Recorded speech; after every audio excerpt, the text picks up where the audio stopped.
good evening again. My name is Shihoko Ogawa, Program Director of Diaoyu Anglo-Japanese Foundation.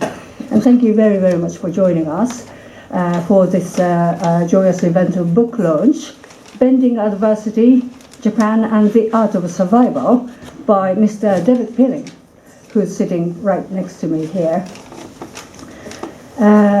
Just give you a brief introduction of the author. David Pilling is based in Hong Kong as the Asia editor of the Financial Times, overseeing a coverage of a region that includes China, India, and Japan. And he writes an award-winning weekly column on Asian affairs and frequently interviews leading regional figures from the world of politics, business, and the arts. He was FT Bureau Chief in Tokyo from 2002 to 2008. His book, Bending Adversity, Japan and the Art of Survival, is published by Penguin in January. It's already published, so you can buy the book downstairs at £20, either cash or card, in the Regency room later on. And you can get the autograph from the author as well, so later on after his talk. Now, yes, so since 2002, was it 8 years or 7 years you studied? I was talking about six. 6.5 years, okay. As a foreign correspondent. And you started your life in Kyoto and Kanazawa. That's a rather nice area. And enjoyed beautiful scenery and traditional culture there. Perhaps you didn't have chance at those times to feel the effect of Japan's economic bubble burst that much. But you've been interviewing so many Japanese and other nationals, very famous people, in the quest of true stories of Japan, including people like Yoichi Funabashi, the former editor-in-chief of Asahi Shimbun, whom I met only 2 weeks ago in Japan, who gave you a best regard. Oh, thank you. Because I told him about your book launch here. And people like David Mitchell, author of Cloud Atlas, which was made into a movie, who was actually here last night. Did you meet him? I've met him before in Japan. Okay, great. And also a famous Japanese author like Haruki Murakami and many more. David talks of Japanese resilience, especially after the March 11th disaster, or other things like about inward-lookingness and conservatism of the Japanese people, and also about things like koban spotted everywhere in Japan, or cleanliness of the streets, about his initiation into the pains and pleasure of Japan. He finds that Japanese strengths can be their weaknesses and vice versa. David attempts to look closely at what has changed in Japanese society after the tsunami and Fukushima incidents. He believes that some good things emerged from the tragic experience of the disaster. But I shouldn't be talking too much about his book. It's his job. By the way, Professor Ian Nish, do you know him? Yeah. Professor Ian Nish, obviously lots of people here knows, Emeritus Professor of International History of LSE, phoned me yesterday to ask me to give you best regards again, because he was at your talk a couple of days ago, but he didn't dare to approach you because you were surrounded by so many people. But he really wanted to give you this message that he was so impressed by your talk. He thoroughly enjoyed your talk, and he couldn't make it today, but he... You're raising the stakes here. So with that note, I will hand it over to you. Yeah. Thank you very much.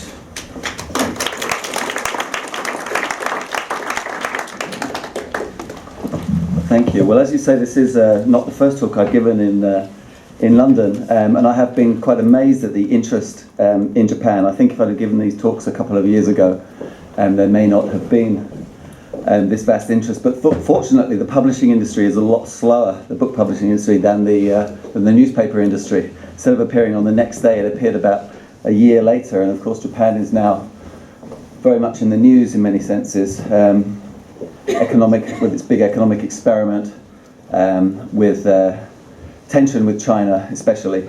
And so as a result of that, I think I've been very fortunate. So I'm praising the tardiness of the of the book publishing industry. Now I'm going to talk tonight, I'm going to talk a little bit about my book. This is a talk that I haven't actually given before, so the good news is that it should be fresh. The bad news is I may not know what the hell I'm saying, but so I'm going to talk a bit about the book, because I promised Penguin. I'm going to wave it around a bit, and you can buy it later, and I will sign it by my Abenomics, as they say. I'll talk about history and geopolitics, specifically Japan's relations with China, which I think have come extraordinarily into the news, and which people who hadn't even heard of the Senkaku Islands are now very interested in. So I'm going to talk about that and a bit about the background. And I'm going to talk a bit about the economy. I'm going to talk less about the economy than I have in other talks. I should warn you that I'm not an economist. I know enough about economics to be dangerous. On the other hand, I suppose that makes me not unlike most economists, so you may not actually notice the difference. Now, this is a book about contemporary Japan. The title was not the first title I chose. It may have actually been the first title, but the title went through many iterations, and I thought I'd just tell you a couple of the other titles that that were actually, in fact, rejected by the publisher. So one of them was Japan Lost and Found, which I wanted to kind of give this sort of binary idea of the lost decades. Was it trying to find itself? Anyway, that didn't fly. Another, which those of you who know a lot about Japan will recognise where this title comes from, was Japan as Number 3.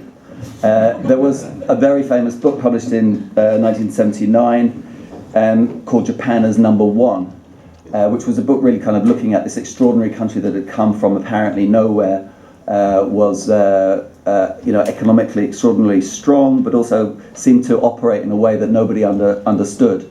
The Japanese at that stage were beginning to take this seriously. Could they really be number 1? Could they really overhaul the Americans? Of course, we know this story has gone another way. There was a former ambassador to Japan, an American ambassador, who said that this book ought to be mandatory reading in the United States, because it was a warning to the United States, but it ought to be banned in Japan because it really went to some people's heads. Anyway, we wind forward to the present day.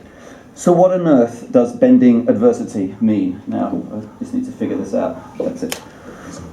So bending adversity really comes from this incident, the March 2011 tsunami. Of course, it began with an earthquake, then you had a tsunami, and then you had a nuclear crisis. When this happened, I was in Beijing at the time. Some people in Beijing said that you could feel the earth shake in Beijing. I think that they couldn't, but you never know. It's possible. It was an earthquake on obviously a tremendous scale. I flew into to Japan a couple of days later, and I began to make phone calls. I'd begun to make phone calls before I actually landed in Japan. And one of the guys I called was an old friend of mine called Mr. Ogata, who was a vice governor of the Bank of Japan in days gone by, and partly to find out how he was, and partly to find out what he thought. And he used this phrase, "wazawai o tenjite fukutonas," which I had never heard of. I looked it up, and in the dictionary it said, "make the best of a bad lot," something like that. But I decided that I would translate it more literally, bend adversity and turn it into good fortune, turn it into happiness, which is sort of more literal. And he really liked this. It appeared in a column that I wrote, and there was quite a lot of comments about this. And so this is where the title comes from. He was describing, for example, people in his neighborhood. Remember, Tokyo wasn't damaged, but it shook for 6 minutes. People had to walk home for 5 and 6 hours. There were mile-long queues outside the convenience stores, and people were taking just one item after queuing for a couple of hours, and then so he was quite moved by this. This is a man who's not at all uncritical of his own country. In fact, he's very critical of his country. But this reminded him, he said, of the kind of post-war spirit when Japan was rebuilding, and this is why he quoted this bending adversity. So this began to sort of sow something in my mind. And I think this is a sort of a useful way of thinking about contemporary Japan.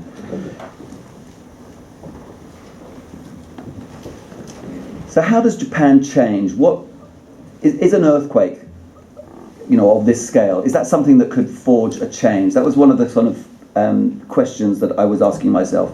I certainly didn't expect, a dramatic Meiji-like change, but could something be kind of... I spoke to John Dower, who's a hero of mine, a historian, who said sometimes these crises, things cracked open, new things emerged. And the sort of caricature of Japan, in a sense, it's an old cliche, is that Japan has these long periods of stasis, followed by sudden, rapid bursts of extraordinary change.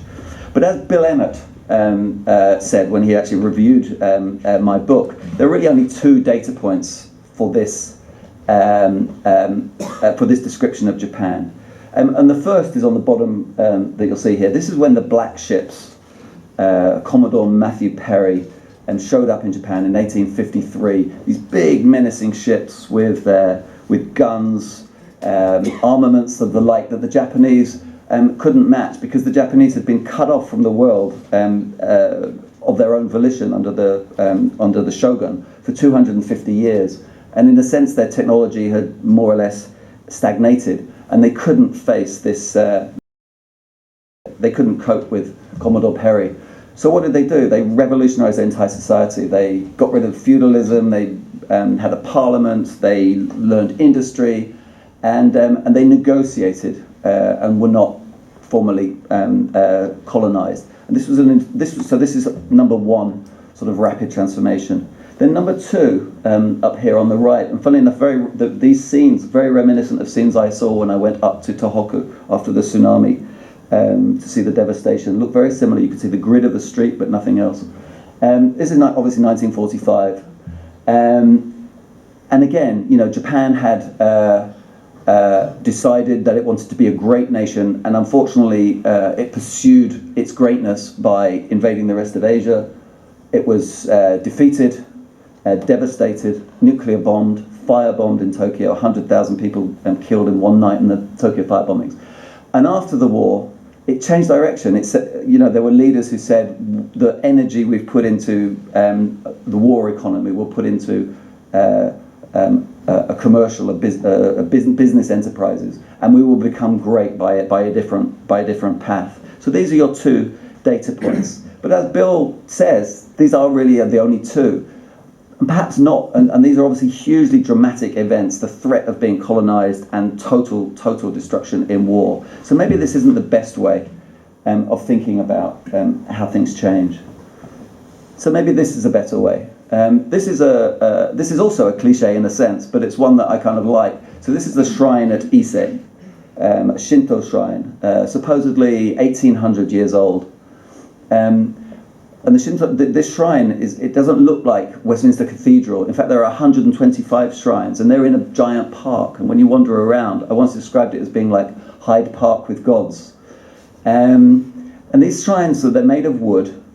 And the amazing thing is that the shrines are being constantly rebuilt. So every 20 years, there's a new shrine, and the new 125 shrines, and it just goes on this kind of cycle. So the question as to whether Ise Shrine is 1,800 years old or 20 years old is rather moot. And I think this is a useful way. This is a sort of an evolutionary way. This is Japan changing, but kind of using the same material. And I think people who know Japan well will recognize a little bit of that. I mean, just another kind of image is the kabuki actors. If it's kabuki families, father passes on to father. It's an entirely male discipline. So father passes on to son the exact actions, the mie, these classic moments in a kabuki play. So you have the actors down the generations, 5, 10, 15 generations. You have Kanzaburo, the 16th or whatever, doing in a sense what their great grandfather did. And again, this is, but they may reinterpret, they may do things slightly differently. So again, I think it's the sort of same material, changing, evolving. And I find this a more useful way of looking at Japan. So this was kind of the conceptual framework of the book, in a sense. And I apply it, especially in the bits on contemporary Japan, to looking at the economy to some extent, politics, the role of women, youth, and contemporary the labour market. And I'm not going to tell you any more because I want you to buy the book. So let me move on to history, which is also very much a part of the book. So what are these? Well, these are the Senkaku Islands, known as the Diaoyu in China. Now, until about 3 years ago, I probably wouldn't have, the term Diaoyu would probably not have tripped off my tongue. In fact, I remember interviewing Mr. Funabashi, as you happened to mention, on video, and just before I whispered to him, what do the Chinese call the islands? And he told me, and I had to jog my memory. That would be impossible for me to forget now, because every time I read a story, I would say, the Senkaku Islands, also known as the Diaoyu in Beijing. And then I would say Senkaku. I'd say Senkaku first because it has been administered by Japan. But the point is, there is a dispute. If you call up the Japanese Foreign Office and say, I hear this dispute about the Senkaku Diaoyu Islands is really heating up, they will say, what dispute? There's no dispute. These islands are clearly Japanese. Nobody disputes that. It's internationally recognized. And I'd say, well, there seems to be a bit of a dispute, to me. Somebody's left. I don't know if I've.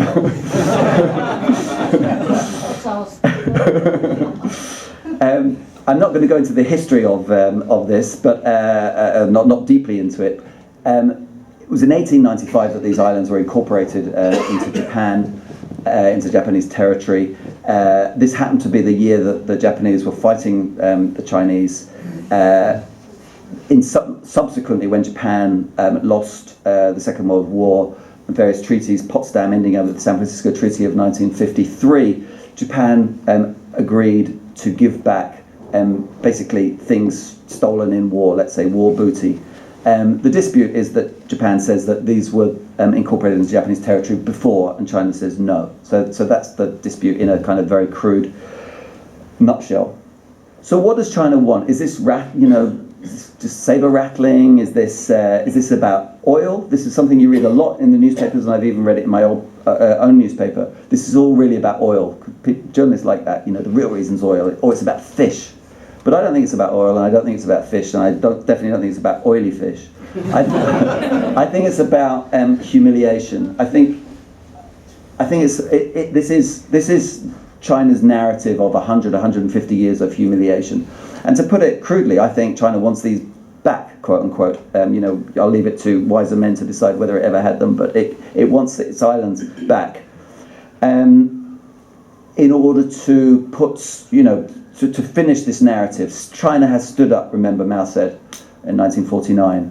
And you can see China, even under Xi Jinping, you can see it sort of growing in confidence. Sometimes that confidence, I think, masks a deep lack of confidence about the Communist Party's own position in China. But certainly, these islands would be seen as a symbol of China righting what it sees as this historical wrong. But I think these islands also have a strategic value, a very concrete strategic value. If you think about it, China is sort of pinned along its coastline. American planes spy along its coastline, American submarines. Just if you flip that around and imagine Chinese planes, buzzing along San Francisco and submarines. I'm sure some do, but not in the numbers that the American ships and planes do. Remember, in 1830, the Monroe Doctrine, when America basically said, stay out of our backyard. And our backyard was, it was not your average London backyard. Our backyard was South America and Central America. And they said to the Europeans, these are ours, so stay away. Now, I don't think China is going to do anything like that. But I also do think that the situation you have now, given China's rise, will be seen as a kind of historical anomaly. And so I think China will want kind of space. The Diaoyu, the Senkaku Diaoyu, unfortunately for Japan, kind of sit on that geopolitical fault line. Now, I'm not necessarily, predicting conflict, but I do think that China sees this as a very useful issue, as a wedge issue. And Japan is not only Japan; it's not only the country, the little brother that invaded China. It's also America's representative in the region. It's America's unsinkable battleship. So you could see this kind of China, in a sense, very cleverly using this wedge issue. And when it declared in December something called an ADIZ, an Air Defense Identification Zone, where it basically said, if you fly into this airspace, then you must inform Beijing because it's our airspace. And this airspace, of course, covered these disputed islands. So at first, for example, Japanese commercial airlines, they said, well, we better, because, what happens if we're shot down? But so they began to inform Beijing, and they were instructed by the Japanese government not to. But the American government instructed its airlines that they had to comply with this new regulation, in a sense, ceding a bit of ground. Then Biden, Vice President Biden, came to Japan, and the Japanese pressed on him the need to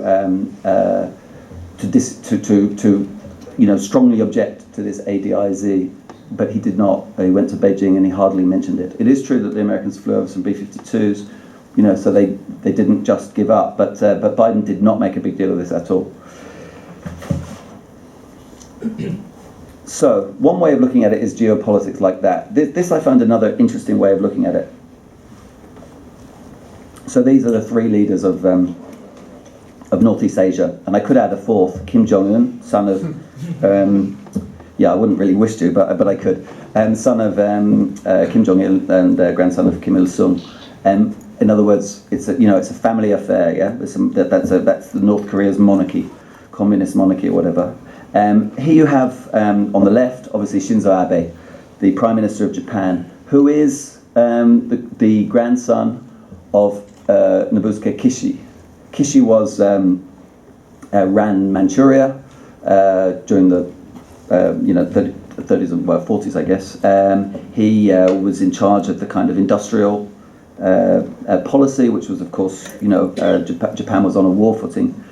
And after the war, Kishi was arrested and on suspicion of being a Class A war criminal. Of course, in a sense, you could argue that's a sort of an arbitrary categorization. But anyway, there he was. The Americans were going to label him a Class A war criminal. Kishi got lucky in a sense. The Americans decided at one point that communism was more scary than these guys that had built Japan up into an imperial power. So Kishi was forgiven. Kishi came out. Kishi went on to become prime minister. Now Abe's autobiography begins with him sitting on Kishi's knee. Kishi is a very important figure in Abe's life. And Kishi is not only Abe's grandfather, he also represents the kind of the post-war judgment. The post-war judgment is, that Japan is not allowed to have an army, that Japan was, of course, occupied right after the war, that Japan has a constitution that was written by some American kids after the war, the New Dealers who came with General MacArthur. In a sense, that Japan is uniquely untrustworthy, let's say, that unless it's shackled in this constitutional in these constitutional chains, it can't be trusted. I mean, that's the implication of the post-war, that Japan was uniquely bad. So who else do we have here? We have Park Geun-hye, who's the president of South Korea. Her father was a man called Takagi Masao, which is his Japanese name, otherwise known as Park Chung-hee, who was the dictator of South Korea from 1962, who built that country up extraordinarily. I mean, in some senses a hero of South Korea, in some senses a hated figure. When he was in power, so he had been in the Japanese Imperial Army, yeah, and in some senses a quote-unquote collaborator. He'd been on the Japanese side in the war. When even after the war, there was a Cold War alliance between Japan and South Korea, again because communism was considered more scary than Japan was disliked.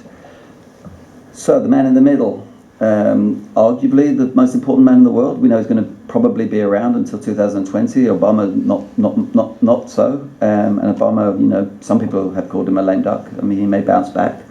Xi Jinping is the son of Xi Zhongxun, who fought with Mao in Yan'an, fought the Japanese.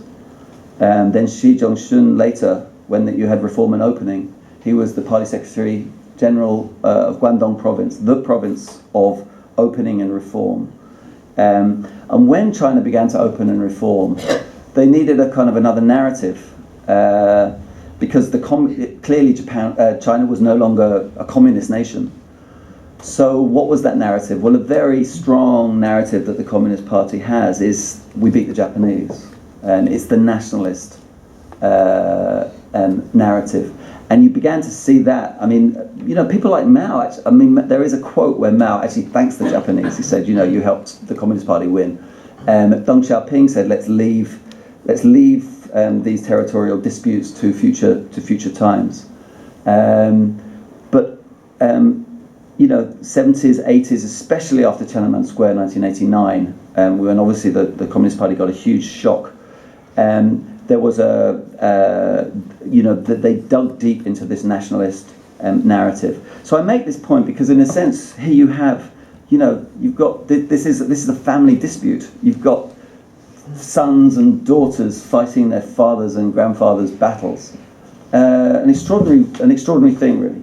Now let me go back a little bit in history. How much longer have I got? I've got about 15 minutes, don't I? Okay, so I won't go back too far in history. This is when I was writing the book, I became kind of really very interested in this guy, Yukichi Fukuzawa. He was born in, let's get this right, 1835, I think. Died in 1901. He was born when Japan was feudal, but he was a very modern thinker, very extraordinarily interesting man. If you read his autobiography, it sounds like it could have been written yesterday. I mean, it's very modern and fresh. He couldn't stand feudalism. He did this trick where he was a samurai, sort of a lower samurai. He did this trick when he walked on the road to Kyoto, and he would use the language of the samurai, and everyone would grovel at his feet. And then he would use the language of the common man, and people would sort of kick him off the road.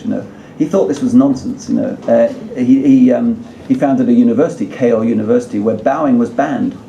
Very modern man in many ways. But he also wanted to break with China. And this is a crucial part. He wrote an editorial in a paper which wasn't signed, but which was almost certainly written by him, called Leaving Asia. And the thought was that China, this great civilization from which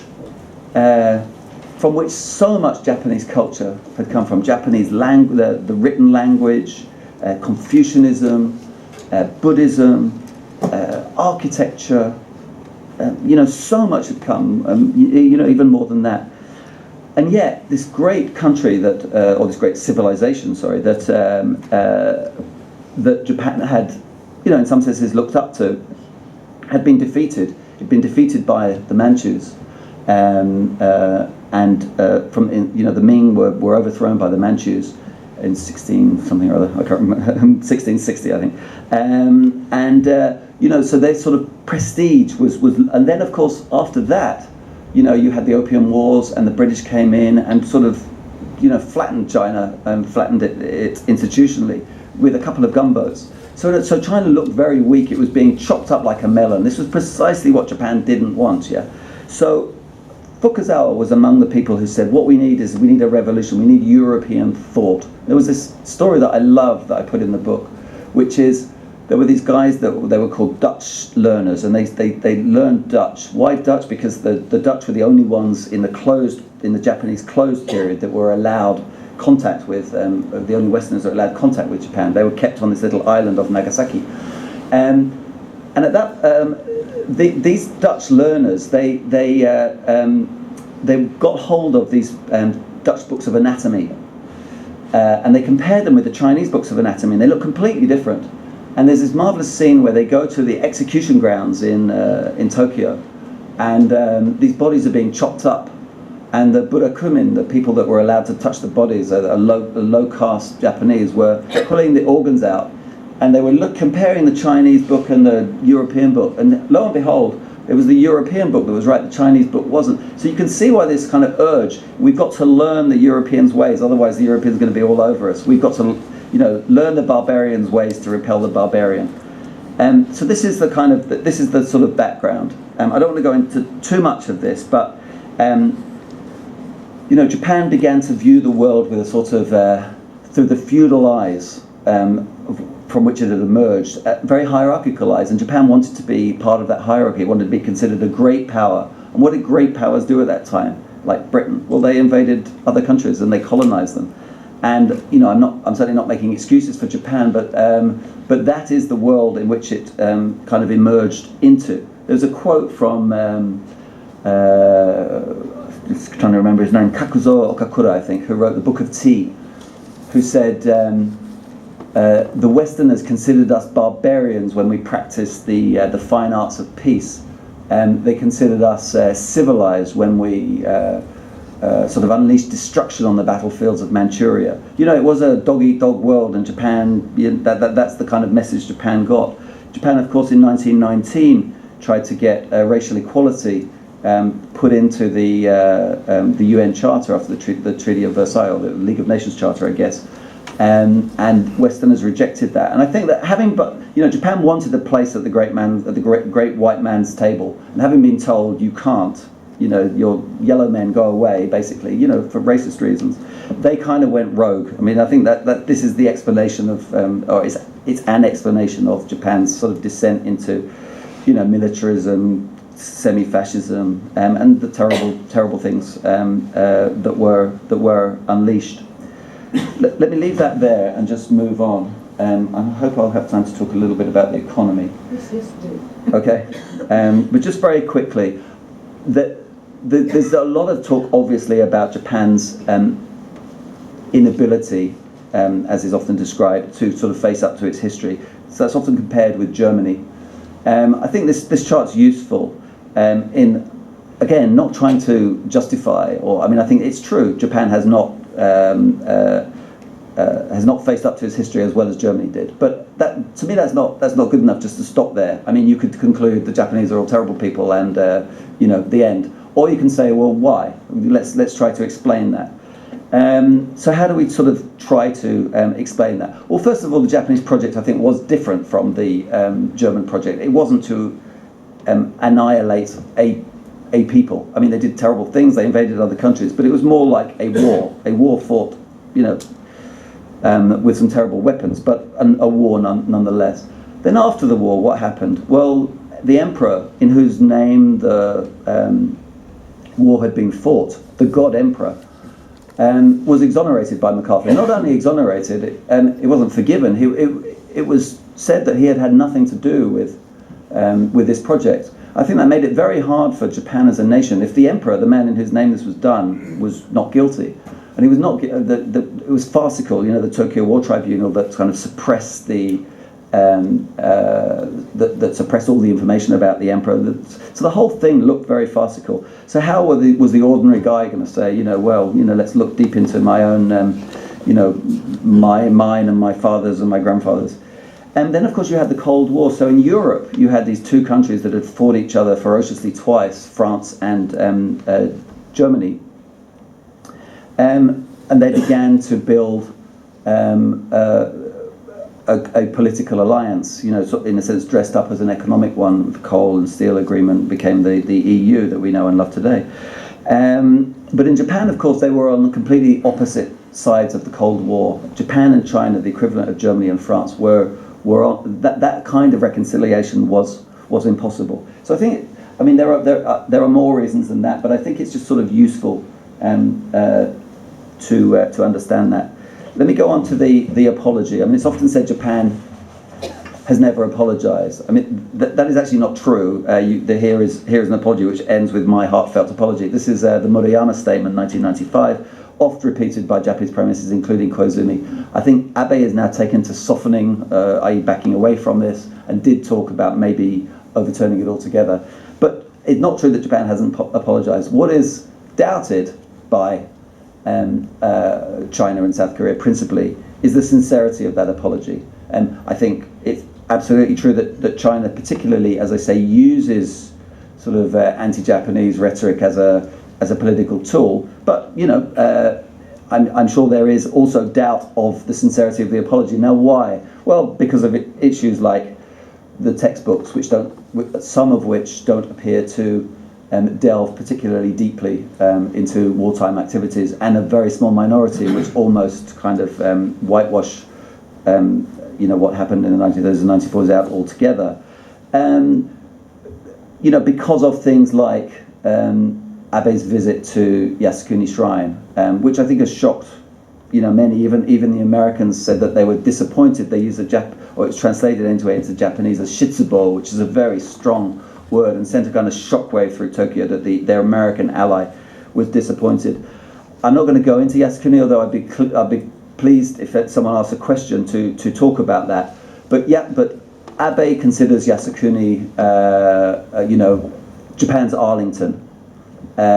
The Chinese consider Yasukuni the equivalent of bowing at the grave of Adolf Hitler in Asian terms. The fascists of Asia, they call the 14 Class A war criminals, who are commemorated there, along with, must be stressed, 2 million ordinary soldiers. But those 14 are there as well. Again, I'd be very happy to take questions on that. Let me just talk briefly about the economy. So, just to wind forward quickly, we have this miracle. Japan goes from rubble to bubble. Then you have the bubble explodes, asset prices start sinking. And then the next important data point on this is that I arrive, 2002, in Tokyo, and I open my fridge, and in the fridge I find an envelope, and on the envelope is written cat money. So you're meant to look at the cat, not at Murakami here, by the way. Cat money. And inside the envelope was 30,000 yen, then about $250. So I concluded two things from this. The first thing I concluded was, it is really expensive to feed a cat in Japan. And the second thing, which I hope was slightly more profound, maybe only slightly, was that the fridge was actually not a bad place to keep your money. Because at the time, of course, prices were falling and had been since 1995 and continued to until really the back end of last year. So I did a calculation, a rough calculation. If you'd have put your money in the fridge in 1995, let's say 100,000 yen, then by 2012, that money in real terms, because prices have been falling, would be worth 112,000 yen. It's not a great return, but it's not bad. How about the stock market? So you put your money in the stock market in 1995, take it out in 2012. I'm afraid it's halved in value to 50,000 yen. Well, the bank, you might say, the bank's surely got to be better. Well, the interest rates when I arrived in Japan for a retail deposit, 0.01%. So basically, you put your money in the fridge in 1995, it's worth 112,000 yen. But you have the inconvenience of going backwards and forwards to the bank, you've got bank charges, Japan's very safe. You keep the money, obviously, in the fridge or under the tansu or, under your futon or whatever. And in fact, an economy the size of Belgium was supposedly in the fridges and cupboards of Japan when I arrived. Which shows that something very weird was going on. This is a very weird economy. And all the incentives are wrong. When your incentives are to keep your money in the fridge, the economy's just gone haywire. Martin Wolf, my splendid colleague, called deflation a sorcerer's apprentice of debt, a machine for making a bad situation worse. If you borrow money, and in a normal economy, those debts get easier and easier to pay as that debt shrinks and shrinks and shrinks relative to today's money. In deflation, it's exactly the reverse. You borrow money and you pay back more and more and more, which is, if you think about it, a horrible disincentive to investing in industry, to spending, to risk-taking. Why would you do any of that? This is a chart of Japan. This is the lost decades chart. Japan is obviously the red line, and it looks like the heartbeat of somebody who's just basically expired. So from 1990 to 2012, in nominal terms, Japan's economy goes nowhere. This is the lost decades. This is Japan's in a hole. God save us from Japan. Look at Germany. It increases twofold in that time. In nominal terms, the United States 2.5, Britain 2.5. This looks absolutely awful for Japan. This is the consequence, or one of the consequences. This is, these are not sophisticated charts. This is just debt exploding. So it explodes partly because nominal GDP is exactly where it was in 1990. It explodes because tax revenue collapses, and it explodes partly, though not mainly, I don't think, because the government was deficit spending in order to kind of fill the hole that had been left by actually companies mainly companies building up their savings. Companies didn't want to spend the equivalent of leaving their money in the fridge, and so the government spent on their behalf. And this is the picture you get. So there's your, Japan heading for debt Armageddon. There are other charts that show a very different story. I don't have those here tonight, but let me just show you this chart. So this is Japan in real terms, real per capita terms. Suddenly it doesn't look so bad, because what you've done here is you've taken out deflation and inflation. You've taken out the fact that Japan's population isn't growing very much, and it's now in fact begun to shrink a little bit. And you can see that Japan underperforms a little bit, but not very much. It's not a bad performance. If I showed you productivity charts, it depends which ones. They annoyingly can show very different things. But there's one that I've got, which Martin Wolf gave me, so it must be right, which showed me that Japan's productivity from 2000 till 2012 was basically exactly the same productivity growth as the UK's, a little bit behind the US's, better than that miracle economy Germany's, and far better than that not so miracle economy Italy's, which had actually been shrinking. So, given this chart, you might say, why on earth do we need Abenomics? And there are other charts that I could show. For example, while the debt to GDP ratio is horrible, debt service ratio is actually absolutely fine. In other words, the amount of interest that the Japanese paid every year as a percentage of the size of the economy is actually very low, because it's virtually free to borrow money.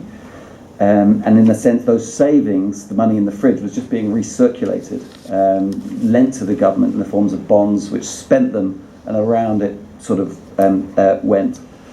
So why would you need Abenomics? I mean, it's an open question, but I guess, deflation can't go on forever. You would have thought that deflation might have an unhappy ending. How high can debt go? 250, 300, 400, 500, 600. And those animal spirits again. Banks had massively repaired their balance sheets since 1995, but repairing their balance sheets meant they weren't lending. So credit in the system from the peak to the trough down about 40%. So in order to ignite those animal spirits, in order to begin to float off the rocks of past debts, we get Abenomics. Now my editor, Lionel Barber, said to me that what Abe had done is he had changed the weather. And I think this was a very good phrase.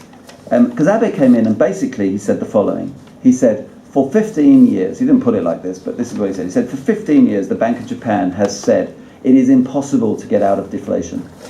We don't have the tools, we don't know how to do it, we're not going to set an inflation target because we don't know how to meet it and we'll look stupid. So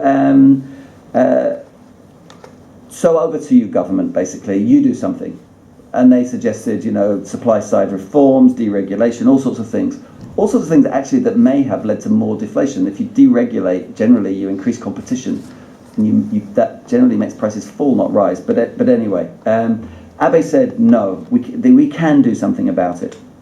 And remarkably, you saw before Kuroda, who was the Bank of Japan governor that Abe appointed several months later, before even he came into power, and actually initiated some policies, you saw an immediate reaction in the markets. You saw the yen fall, which is very good for Japan in some ways, and you saw the stock market just begin to absolutely take off. The graph is just like this. It's quite extraordinary.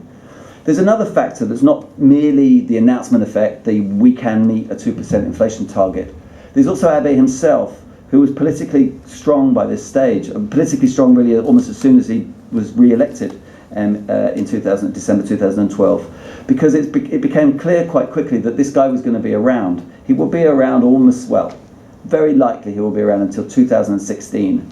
There are even people saying he'll be around until 2020. I think that's entirely premature. But 2016 is realistic. Now that may not sound in the context of Britain like such a big deal, but in Japan this is extraordinary. You had these revolving door prime ministerships, here today, gone tomorrow, around 11 months, a year, and they're gone. Only really 3 prime ministers stick at Abe, Koizumi, and Nakasone, all the way back in the 80s. Lula da Silva was on stage with one Japanese prime minister, and he forgot his name. The answer was Hatoyama. But it's surprising thing that story to me was that Lula da Silva was not remotely embarrassed. He said, well, you say hello to one in the morning, you say goodbye to one in the afternoon, big deal. Which, Japan lacked credibility. Who's going to do a deal? Who's going to sign a trade deal? Who's going to do anything with Japan? Abe's going to be around, so love him or hate him, he's going to be there. You can talk to him, you can beat him up, you can, he's somebody you can kind of deal with. So I think this is an important part of Abenomics. So Abe's success or Abegeddon? These are two economists' covers. I found the people at the Japanese embassy tend to show me cover number 1. Cover number 2 doesn't get quite such a good airing, but I thought I would show it here tonight. I don't want to go into the real details. I have a slightly different take, which I'm happy to talk about in question and answer, as to what the important bits of Abenomics are and what are not so important. Just to kind of throw the gauntlet, I think the monetary policy is the most important aspect, and the third arrow, which everybody bangs on about, I think is less important, or at least we need to really examine quite closely why we keep saying it's third arrow that counts. But anyway, the policy, the 3 arrows, which is a nice story. It comes from Motonari Mori, from the part of Japan where Abe's political roots are. He said to his 3 sons, this was in the feudal times, he said, don't fight among yourselves. And in order to, this is like a King Lear story in a sense, in order to illustrate this, he took 1 arrow and snapped it. Then he took 3 arrows and put them together and couldn't snap them. In other words, 3 arrows is better than 1. 3 policies, fiscal flexibility, not fiscal stimulus as is sometimes written, because what they did was they stimulated the economy, and then they're now contracting because they put up consumption tax. So fiscal flexibility, monetary stimulus, doubling the monetary base, and structural reform. The famous third arrow. This is the deregulation, the TPP, labour reform, etc., in order to raise Japanese productivity. So I'm coming to an end. You'll probably be relieved to hear. Abe's agenda is to change this. This is, I think, is a marvelous photograph. It's in my book because I just loved it so much. You see the American naval officer or Navy guy in the background. This is the sort of, this is Japan under America's tutelage, in a sense. And it's strange, the relationship between the right in Japan and America, because of course the right is actually very close to America, but they resent it at the same time. So what Abe's taken kind of baby steps to initiate his vision. So even in Abe Mark I in 2006, he changed the defense agency into a defense ministry. It was a word change, but had some symbolism. He's put through a Secrecy Act, which has been very unpopular, which is meant to be the bedrock of basically of a secret service, and Japan has not been allowed to have a secret service, so now it can have one. Now he's talking about collective self-defense. Again, I'm not going to go into that in great detail now, but Japan, its interpretation of the constitution means that it is not allowed to come to the defense of other countries, even allies. So, for example, if an American cruiser came under attack from a North Korean missile, then supposedly the Japanese are not allowed to help the Americans, because that would be considered a warlike activity. Japan is only allowed to defend itself. Abe wants to overturn that. And then there's the Constitution, the famous Article 9, which Abe would like to rewrite, but which is very hard to rewrite. And there's a very strong pacifist, even sort of socialist, left-leaning constituent in Japan, which very rarely gets written about. And even those in the centre, I think, are quite wedded to the idea of a pacifist constitution that keeps Japan out of the kind of mischief of the world. And if you look from Japan, the world looks like a terrible place. In Japan, everything works, everybody's polite, everybody bows, food's great. You look out and everyone's kind of blowing each other up, and they believe in one god and someone else believes in another god, and they fight over it.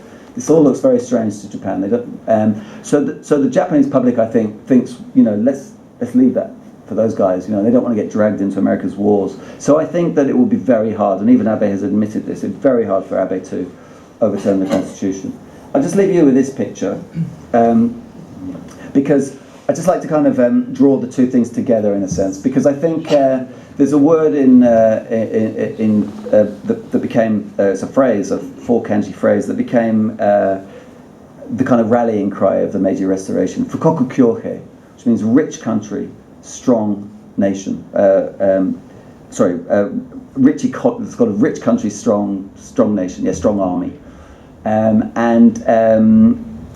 This came actually from Chinese, as so much of Japanese culture came from China.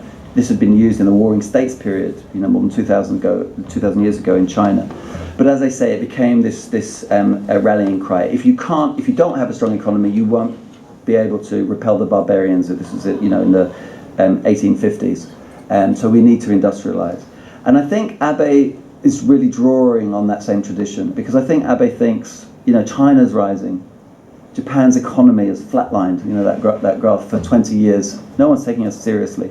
Unless we can project a strong economy, unless we can even, make more money in order to be able to, perhaps on the margins, and I wouldn't exaggerate this, but on the margins, increase our defense spending, very, very, very small amounts. But I think it's more of a question of actually, a vigorous, strong economy that can be taken seriously. And I think that Abe sees these as two sides of the same coin. And I don't think you can split, really, Abe's nationalism and Abe's economic policy. And I mean, I will write in the FT, Abe should concentrate on economics and forget all this nationalist stuff. But in a sense, I think they are joined at the hip. And that's why I end here. Fukoku Kyohei. I think it's a good way of understanding what's going on in Japan. So I'll end here. I'm very happy to take questions, and I hope that was of some interest. Thank you very much.